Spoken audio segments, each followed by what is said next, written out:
4 April 1979 کو ذوالفقار علی بھٹو کو رات 2 بجے راولپنڈی کی سینٹرل جیل میں پھانسی پر لٹکا دیا گیا۔ ان کو راولپنڈی جیل کے زنانے حصے میں ایک 7 بائی 10 فٹ کی کوٹھڑی میں قید کیا گیا تھا۔ بھٹو کو ایک پلنگ، گدا، چھوٹی سی میز اور ایک بک شیلف دی گئی تھی۔ بغل میں ایک چھوٹی سی کوٹھڑی تھی جہاں ان کے لیے ایک قیدی کھانا بناتا تھا۔ ہر 10 دن بعد وہ قیدی بدل دیا جاتا تھا تاکہ اس بھٹو سے انست نہ ہو جائے۔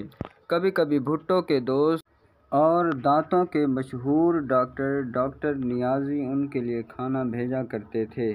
بھٹو کی زندگی پر کتاب لکھنے والے مصنف سلمان تاثیر، جن کا بعد میں قتل کر دیا گیا، اپنی کتاب بھٹو میں لکھتے ہیں: شروع کے دنوں میں بھٹو جب بیت الخلاء جاتے تھے تو ایک سیکورٹی گارڈ وہاں بھی ان کی نگرانی کرتا تھا۔ بھٹو کو یہ بات اتنی ناپسند تھی کہ انہوں نے تقریباً کھانا کھانا بند کر دیا تھا تاکہ انہیں بیت الخلاء جانے کی ضرورت ہی نہ پڑے۔ کچھ دن اس طرح کی سخت نگرانی بند کر دی گئی تھی اور ان کے لیے کوٹھڑی کے باہر علیحدہ ایک بیت الخلاء بنوا دیا گیا تھا۔ بھٹو کو جیل کے اندر پڑھنے کی آزادی تھی۔ آخری دنوں میں چارلس ملر کی خیبر، رچرڈ نکسن کی سوانح عمری، جواہر لال نہرو کی ڈسکوری آف انڈیا اور صدیق صالح کی وٹنس ٹو سرنڈر کا مطالعہ کر رہے تھے۔ پنجاب حکومت کے جلاد طاہر مسیح کو بھٹو کو پھانسی دینے کے لیے لاہور سے بلایا گیا تھا۔ ان کا یہ کام پشتینی پیشہ تھا۔ ان کا خاندان مہاراجہ رنجیت سنگھ کے زمانے سے پھانسی دینے کا کام کر رہا تھا۔ اس وقت مسیح کی تنخواہ 375 روپے ماہانہ تھی اور ہر پھانسی دینے پر انہیں اضافی 10 روپے ملتے تھے۔ جیل میں رہتے ہوئے بھٹو مسلسل اپنے مسوڑھوں میں درد سے بے حد پریشان تھے۔ ان میں پس بھی پڑ گئی تھی۔ بھٹو کو لگتا تھا کہ انہیں پھانسی نہیں ہو سکتی۔ ایک بار جب جیل کے اندر ڈاکٹر نیازی ایک لالٹین کی روشنی میں ان کے دانتوں کا معائنہ کر رہے تھے تو بھٹو نے ان کے ساتھ مذاق کیا: تم بھی میری طرح سے بدقسمت ہو۔ تمہاری کلینک میں ایک حسین لڑکی تمہاری مدد کر رہی ہوتی ہے اور یہاں مدد کرنے کے لیے ایک قیدی ملا ہے۔ بے نظیر بھٹو 2 اپریل 1979 کی صبح اپنے بستر میں لیٹی ہوئی تھیں۔ تبھی اچانک ان کی والدہ نصرت بھٹو کمرے میں یہ کہتے ہوئی داخل ہوئیں: پنکی، گھر کے باہر جو فوجی ہیں وہ کہہ رہے ہیں ہم دونوں کو آج ہی تمہارے والد سے ملاقات کرنے جانا پڑے گا۔ اس کا مطلب کیا ہے؟ بے نظیر اپنی سوانح عمری ڈاٹر آف دی ایسٹ میں لکھتی ہیں: مجھے معلوم تھا اس کا مطلب کیا ہے۔ میری والدہ کو بھی معلوم تھا لیکن ہم دونوں اس کو قبول نہیں کر پا رہے تھے۔ اس کا ایک ہی مطلب تھا کہ ضیاء الحق میرے والد کا قتل کرنے کو تیار تھے۔ نصرت اور بے نظیر بھٹو کو ایک شیورلیٹ کار میں راولپنڈی جیل لایا گیا۔ تلاشی کے بعد انہیں بھٹو کے سامنے لے جایا گیا۔ ان کے درمیان 5 فٹ کی دوری رکھی گئی۔ بے نظیر لکھتی ہیں: میرے والد نے پوچھا تھا کہ گھر والوں سے ملاقات کے لیے انہیں کتنا وقت دیا گیا ہے۔ جواب آیا: آدھا گھنٹہ۔ میرے والد نے کہا کہ لیکن جیل کے قوانین کے مطابق پھانسی سے پہلے خاندان والوں سے ملاقات کے لیے 1 گھنٹہ ملتا ہے، لیکن اہلکار نے جواب دیا: مجھے ایسی ہی ہدایات موصول ہوئی ہیں کہ آپ کو صرف آدھا گھنٹہ دیا جائے۔ وہ زمین پر ایک گدے پر بیٹھے تھے کیونکہ ان کو کوٹھڑی سے میز، کرسی اور پلنگ ہٹا دیے گئے تھے۔ بے نظیر مزید لکھتی ہیں: انہوں نے میری لائی ہوئی کتابیں اور میگزین مجھے واپس کر دیں۔ میرے والد نے مجھ سے کہا تھا کہ میں نہیں چاہتا کہ میرے مرنے کے بعد وہ لوگ انہیں ہاتھ لگائیں۔ انہوں نے مجھے ان کے وکیل کے دیے ہوئے کچھ سگار بھی واپس کیے۔ وہ کہہ رہے تھے کہ شام کے لیے میں نے ایک سگار بچا کر رکھا ہے۔ انہوں نے شال معیار کولون کی ایک شیشی بھی اپنے پاس رکھی تھی۔ وہ مجھے اپنی شادی کی انگوٹھی دے رہے تھے لیکن میری والدہ نے انہیں روک دیا۔ اس پر انہوں نے کہا: ابھی تو میں اسے پہن لیتا ہوں لیکن بعد میں اسے بے نظیر کو دے دیا جائے۔ تھوڑی دیر بعد جیلر نے آ کر کہا: ملاقات کا وقت ختم ہو گیا ہے۔ بے نظیر نے آ کر کہا: کوٹھڑی کو کھولیے، میں اپنے والد کو گلے لگانا چاہتی ہوں، لیکن جیلر نے اس کی اجازت نہیں دی۔ بے نظیر مزید لکھتی ہیں: میں نے کہا پلیز، میرے والد پاکستان کے منتخب وزیر اعظم ہیں اور میں ان کی بیٹی ہوں۔ یہ میری آخری ملاقات ہے اور مجھے ان کو گلے لگانے کا حق ہے، لیکن جیلر نے صاف انکار کر دیا۔ میں نے کہا: گڈ بائے پاپا۔ میری والدہ نے سلاخوں کے درمیان ہاتھ بڑھا کر میرے والد کے ہاتھ کو چھوا۔ ہم دونوں تیزی سے باہر کی جانب نکلے۔ میں پیچھے مڑ کر دیکھنا چاہتی تھی لیکن میری ہمت جواب دے گئی۔ جیلر سپرنٹنڈنٹ یار محمد نے انہیں کالا وارنٹ پڑھ کر سنایا جسے انہوں نے چپ چاپ سنا۔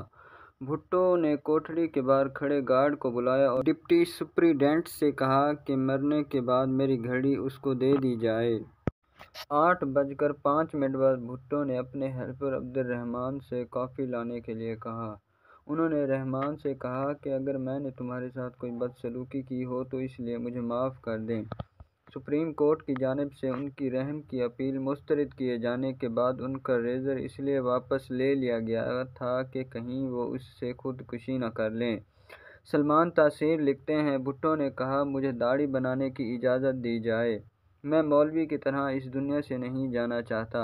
9:55 پر انہوں نے اپنے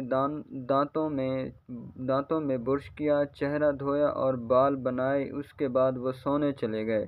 رات 1:30 بجے انہیں اٹھایا گیا۔ وہ ہلکی بادامی رنگ کی شلوار قمیض پہنے ہوئے تھے۔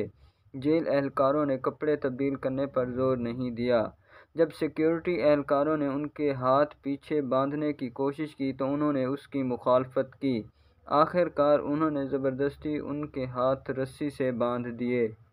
اس کے بعد انہیں ایک اسٹریچر پر لٹا کر تقریباً 40 گز کی دوری پر لے جایا گیا۔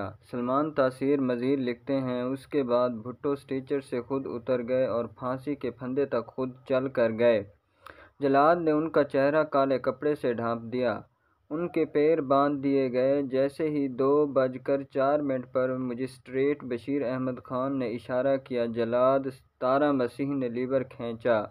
بھٹو کے آخری الفاظ تھے، فنش اٹ۔ 35 منٹ بعد بھٹو کے مردہ جسم کو ایک اسٹریچر پر رکھ دیا گیا۔ اس زمانے میں راول پنڈی سینٹرل جیل میں خفیہ اہلکار رہے کرنل رفیع الدین اپنی کتاب بھٹو کے آخری دن 223 دن میں لکھتے ہیں، تھوڑی دیر بعد ایک خفیہ ایجنسی کے ایک فوٹوگرافر نے آ کر بھٹو کے پرائیویٹ پارٹس کی فوٹو اتاریں۔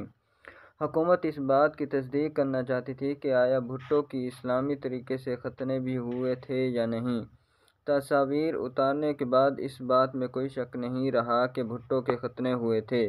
بعد میں شیام بھاٹیہ نے اپنی کتاب گڈ بائے شہزادی میں لکھا تھا کہ بے نظیر نے انہیں خود بتایا تھا کہ بھٹو کو موت کے بعد بھی اس بے عزتی سے گزرنا پڑا تھا۔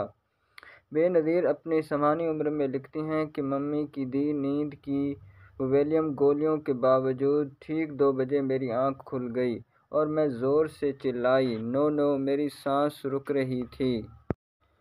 جیسے کسی نے میرے گلے میں پھندا پہنا دیا ہو۔ پاپا پاپا، میرے منہ سے بس یہی نکل رہا تھا۔ سخت گرمی کے باوجود میرا پورا جسم کانپ رہا تھا۔ چند گھنٹوں کے بعد سینٹرل جیل کے اسسٹنٹ جیلر اس گھر میں گئے جہاں نصرت اور بے نظیر بھٹو کو نظر بند کیا گیا تھا۔ اسے ملتے ہی بے نظیر کے پہلے الفاظ تھے، ہم وزیر اعظم کے ساتھ چلنے کے لیے تیار ہیں۔ جیلر کا جواب تھا، انہیں تدفین کے لیے لے جایا جا چکا ہے۔ بے نظیر لکھتی ہیں، مجھے لگا جیسے کسی نے مجھے گھونسا مارا ہو۔ میں نے چلا کر کہا، آپ انہیں ان کے اہل خانہ کے بغیر تدفین کے لیے کیسے لے جا سکتے ہیں؟ اس کے بعد اس جیلر نے بھٹو کی ایک چیز بے نظیر کو سونپی۔ بے نظیر لکھتے ہیں، اس نے مجھے پاپا کی شلوار قمیض دی جو پاپا نے مرنے سے پہلے پہن رکھی تھی، اس سے شالمیار کولون کی مہک ابھی تک آ رہی تھی۔ پھر اس نے ایک ٹفن باکس دیا جس میں انہیں گزشتہ 10 دنوں سے کھانا بھیجا جا رہا تھا جسے وہ کھا نہیں رہے تھے۔ اس نے ان کا بستر اور چائے کا کپ بھی مجھے دیا۔ میں نے پوچھا، ان کی انگوٹھی کہاں ہے؟ جیلر نے پوچھا، ان کے پاس انگوٹھی بھی تھی کیا؟ پھر اس نے جھولے میں سے انگوٹھی تلاش کرنے کا ڈرامہ کیا اور پھر انگوٹھی مجھے پکڑا دی۔ وہ جیلر بار بار کہہ رہا تھا کہ ان کی آخرت بہت پرسکون تھی۔ میں نے سوچا، پھانسی بھی کیا کبھی پرسکون ہو سکتی ہے؟ بے نظیر کے خاندان کے ملازم بشیر کی نگاہ جیسے ہی بھٹو کے شلوار قمیض پر پڑی، وہ چلانے لگا، یا اللہ یا اللہ، انہوں نے ہمارے صاحب کو مار دیا۔ ویڈیو اگر اچھی لگی ہو تو اسے لائک اینڈ سبسکرائب ضرور کر دیجیے گا۔